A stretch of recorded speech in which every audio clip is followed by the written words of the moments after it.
कभी कभी अपनी पूरी जिंदगी को समझने में बहुत वक्त लग जाता है और हमारे दिल में एक ही बात रह जाती है कि काश ये सब हमें पहले समझ आ जाता।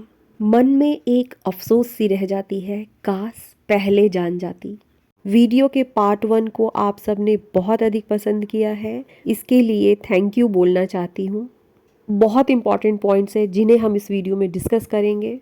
अपनी किसी भी वीडियो को आप तक पहुंचाने से पहले मैं बहुत रिसर्च करती हूँ। ऑनेस्टली मेरी पूरी कोशिश रहती है कि मेरी वीडियोस आप लोगों के लिए हेल्पफुल रहे।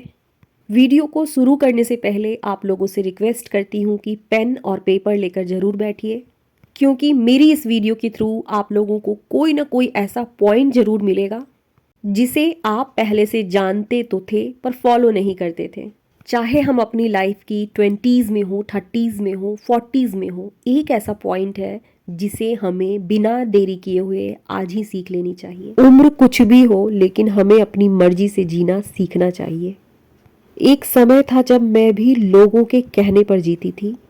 लोग क्या सोचेंगे, लोग क्या कहेंगे, लोग क्या बोलेंगे, ये जो सोच है, यही सोच हमें पूरी तरीके से डिस्ट्रॉय कर देती है, हमारी लाइफ को पूरी तरीके से बर्बाद कर देती है। मैंने शायद किसी वीडियो में आपसे शेयर भी किया था, पहले मैं ऑनलाइन मैगजीन के लिए लिखा करती थी और मेरी स्टोरीज लोगों को बहुत पसंद आती थी।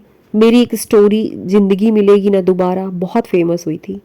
फेसबुक पर भी ये स्टोरी आई थी। बहुत सारे लोगों के बहुत अच्छे अच्छे कमेंट भी आए। बहुत पॉजिटिव स्टोरी थी, लेकिन उसी पॉजिटिव स्टोरी में निगेटिव बातें निकाल कर मेरी ही किसी फैमिली मेम्बर्स ने फेसबुक पर ही मेरे लिए लंबी चौड़ी हेट कमेंट लिखी। चूँकि ये मेरी फैमिली की मेंबर थी, मैं इतनी हर्ट हुई कि मैंने लिखना छोड़ दिया। किसी का कुछ नहीं गया, लेकिन मैं अपनी लाइफ में बहुत पीछे चली गई। लोग क्या सोचेंगे, लोग क्या बोलेंगे, लोगों की बातें मुझे कंट्रोल करती थी। अब मैंने पूरी तरीके से लोग क्या सोचेंगे, लोग क्या बोलेंगे, ये डर अपने मन से निकाल दिया है। अपनी लाइफ में सुकून चाहिए, प्रोग्रेस चाहिए, तो सबसे पहले इस चीज़ से हमें अपना पीछा छुड़ाना होगा। 40+ में मैंने जाना कि हमेशा अपनी मर्जी से जीना चाहिए, बिना ये सोचे कि लोग क्या कहेंगे। आज मैं अपनी मर्जी से डिसीजन लेती हूँ, किससे मिलना है, क्या सीखना है, मेरा रूटीन क्या होना चाहिए। अपनी मर्जी की लाइफ जीनी चाहिए, अपनी मर्जी का जीवन बनाना चाहिए। लोगों की परवाह किए बगैर आज मैं वो करती हूँ जिसे करने का मेरा दिल चाहता है। मेरा अगला पॉइंट जिसे मैंने बहुत बाद में सीखा, सेल्फ रिस्पेक्ट जरूरी है। सबसे पहले समझना जरूरी है कि सेल्फ रिस्पेक्ट होता क्या है। हर बात पर, चाहे आपकी मर्जी हो या ना हो, हाँ बोल देना सेल्फ रिस्पेक्ट नहीं। खुद के डिसीजन को इम्पोर्टेंस देना शुरू करना सेल्फ रिस्पेक्ट होता है। आपका क्या मन करता है, आप क्या पहनना चाहती हैं, आप कैसे जीना चाहती हैं, ये डिसीजन आप लेंगी, दूसरे नहीं। छोटी छोटी गलतियों पर गिल्टी फील करना सेल्फ रिस्पेक्ट नहीं है। हर बात पर गिल्टी फील करना, आज सुबह उठने में लेट हो गई, आज घर की सफाई अच्छे से नहीं हो पाई। सेल्फ रिस्पेक्ट तब आती है जब हम समझते हैं कि हम गलत नहीं, हम इंसान हैं और कोई भी इंसान 100% परफेक्ट नहीं होता है। अपनी लाइफ की 40s में मैंने जाकर के सीखा कि मेंटल पीस से ज़्यादा इम्पॉर्टेंट कुछ नहीं। घर साफ हो, किचन साफ हो, लोग खुश हो, लेकिन यदि मन में शांति नहीं है तो कुछ भी मीनिंगफुल नहीं है। चाहे घर का काम हो या बाहर का काम हो, ये हमारी मेंटल पीस से ज़्यादा ज़रूरी नहीं है। काम से भी ज़्यादा ज़रूरी है कि हम खुद पर थोड़ा ध्यान दें, अपने लिए थोड़ा वक्त निकालें। मैंने अपनी लाइफ की एक रूल बना रखी है, 8:30 to 9:30 मेरे एक्सरसाइज का टाइम होता है। चाहे मेरा काम ख़त्म हुआ हो या ना हुआ हो, घर चाहे पूरी तरीके से बिखरा हुआ ही क्यों ना हो, पहले मैं अपनी एक्सरसाइज कंप्लीट करती हूँ, थोड़ी देर मेडिटेशन करती हूँ, बाद में बाकी कामों को शुरू करती हूँ। जितनी जल्दी सीख ले उतना ही सही है। जब मैंने अपने ऊपर ध्यान देना शुरू किया तो लाइफ सच में बदलने लगी। सबसे पहले तो मैंने डिसाइड किया अपने रूटीन को सेट करना, अपनी हेल्थ को प्रायोरिटी देना शुरू किया। अपने मूड को संभालना, अपने इमोशन को रिस्पेक्ट देना मैंने शुरू किया। तब जाकर के ये फील हुआ कि सच में मेरी जिंदगी मेरे हाथों में है। खुद की तरफ ध्यान देने से कॉन्फिडेंस बढ़ता है। जब हम खुद को समझना शुरू करते हैं, खुद को टाइम देते हैं, खुद का ख्याल रखते हैं, तो एक नेचुरल सा कॉन्फिडेंस हमारे अंदर आ जाता है और वही कॉन्फिडेंस लोगों को इम्प्रेस करता है। थोड़ी देर के लिए आंखें बंद करके याद कीजिए उन लेडीज़ को जो आपके घर में है, पड़ोस में है, जो सच में अपना ख्याल रखती हैं। उनका कॉन्फिडेंस लेवल गजब का होता है और लोगों से भी उन्हें रिस्पेक्ट मिलती है। याद रखिए, खुद का ध्यान देने का मतलब ये नहीं है कि हम सेल्फिश हो रहे हैं, बल्कि खुद का ध्यान देना सेल्फिश नहीं, सेल्फ केयर होता है। सेल्फिशनेस उसे कहा जाता है जब हम दूसरों को हर्ट करते हैं, उन्हें नीचा दिखाते हैं, लेकिन सेल्फ केयर तब होता है जब हम अपने आप को संभालना शुरू करते हैं। हम पूरा घर चलाते हैं, पूरे घर का ख्याल रखते हैं। जैसे ये हमारी जिम्मेदारी है, खुद का ख्याल रखना भी हमारी जिम्मेदारी है। मैंने ये सारी बातें 40+ में सीखी और सच में मुझे कभी कभी लगता है कि काश ये बातें मुझे पहले पता होती। हमारा अगला पॉइंट है, और इसे हम जितनी जल्दी अपने लिए सीख लें, हमारी लाइफ उतनी ही खूबसूरत और आसान हो जाएगी। बहुत छोटी सी लाइन है, लेकिन सच में यदि हम समझ गए तो हमारी लाइफ बदल जाती है कि हर किसी को खुश कर पाना इम्पॉसिबल है। 40+ तो मैं हो चुकी हूँ, इसे मेरी लाइफ का आधा हिस्सा भी कहा जा सकता है। मैंने इसी सोच में बर्बाद की कि मैं सबको खुश रख सकती हूँ।